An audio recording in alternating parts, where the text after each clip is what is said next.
The following segment is presented in partnership with Future 42. Turn your frustration into action at future42.org. It doesn't take a rocket scientist to realize that you have some liberal cities where taxes are simply out of control. And I don't know that there's a ton that can be done at this very second to fix the economy, but one thing that governments can look to is to give consumers a little bit of relief, especially if you're in a good budgetary situation, to say, hey, let's reevaluate some of these taxes and see if we can cut back until the economy's better at the very least.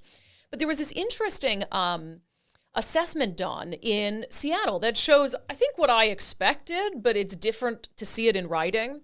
The Downtown Seattle Association commissioned this review of the city's taxes, and it found a couple things. Since 2013, the city of Seattle's tax revenues have grown 4 times faster than Seattle's population. Okay, that's significant.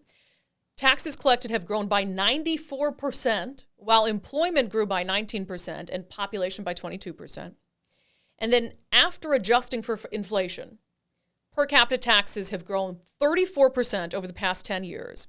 And the city now collects $600 more in taxes per person than it did in 2013. And that is after adjusting for inflation. And joining us to offer an analysis of that tax study is Jon Scholes, President and CEO of the Downtown Seattle Association. Jon, thanks for joining us. Great to be with you, Brandi.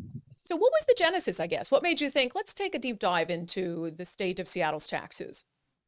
Well, we've heard for a bit now that, the fiscal sky is falling in the city of Seattle, and we wanted to better understand the facts. And the facts over the last 10 years is that city taxpayers, voters, the business community have been contributing more and more each and every year to the city coffers.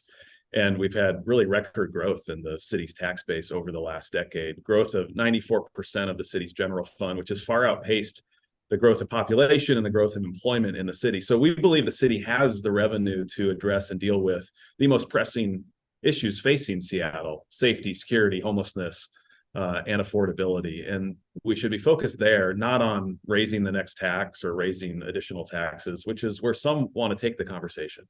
Well, and in that regard, and you and I have talked about this before, Seattleites have been very generous in passing taxes on themselves. But when you look at this analysis, is there anything to show for it? I think that is driving some of the frustration that we see in our city right now among voters, because I think they recognize that over the last decade, they have been generous, voting for a number of levies to make important investments. But we're just, I don't think, seeing the results that anybody really deserves and wants to see when it comes to those issues I noted earlier. So the spending's gone up, the trust among the public in city government has gone down. And I think this is an important moment for us civically to take stock of where we've been over the last decade, where voters are at, and to focus and to bear down on those issues that are of most concern to small businesses, arts and cultural communities, and residents across the city. There's shared agreement on what those issues are: homelessness, safety, security, and addressing affordability in our city. And instead of solely being focused on how do we raise the next tax or increase the ones we've got, let's focus on how we get results on those issues. Now, you sent the results of this in a letter to city leaders. Have you heard anything back? We've had some conversations with city leaders, and I would say I'm encouraged that it looks like the budget that they're developing now for next year, and the one certainly the mayor proposed, really is based on sort of the principles and some of the thinking that we were offering. Staying within existing resources, not raising new taxes, and focusing the investment in city dollars on safety, security, on police hiring, on addressing homelessness. So I commend both the council and certainly the mayor with the budget he proposed for the way in which they've been working over these last several weeks.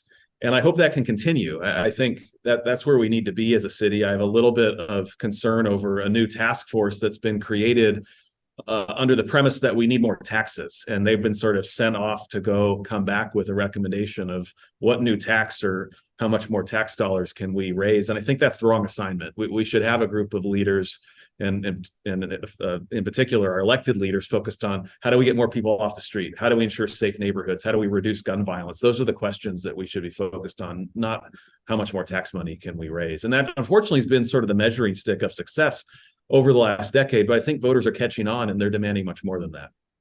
And as you noted, how do you message this going into 2023? You've got 7 of 9 Seattle City Council seats that are going to be up for election. How do you make sure voters who have been very generous on these issues take this to heart?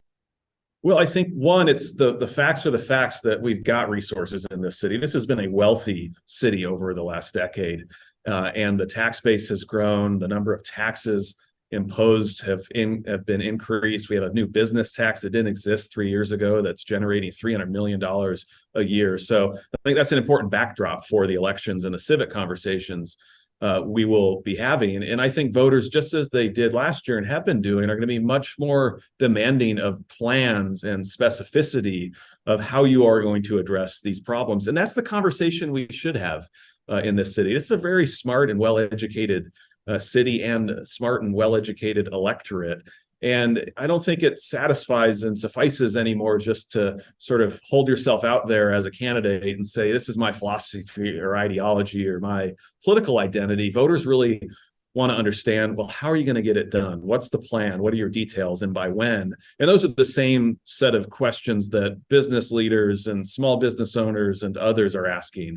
And so I think that is going to be a big part of the conversation, or at least should be, as we look to the 2023 city council elections. How are you going to get it done and by when? Jon, I'd be remiss if I did not ask you about the recent announcement from Amazon that there are going to be some layoffs.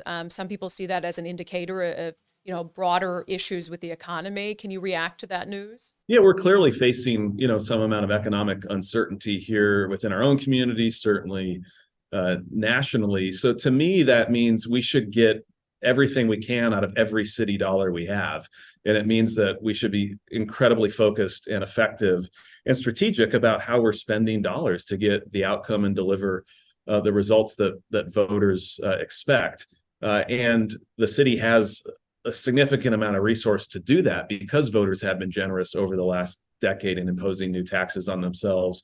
And because the city 2 years ago adopted a new tax on business. So even with that economic uncertainty, this city will collect more money than ever before, a record amount of tax revenue. So lack of money is not a reason for lack of progress and results. I think lack of focus and lack of the right strategies have been. And so that's where we need to focus if we want to help more folks in need, if we want to create safer communities throughout Seattle. And if we focus on getting our neighborhood business districts and downtown going again, that's how we're going to bring more resources to bear to address these issues. The preceding segment was brought to you in partnership with Future 42. Turn your frustration into action at future42.org.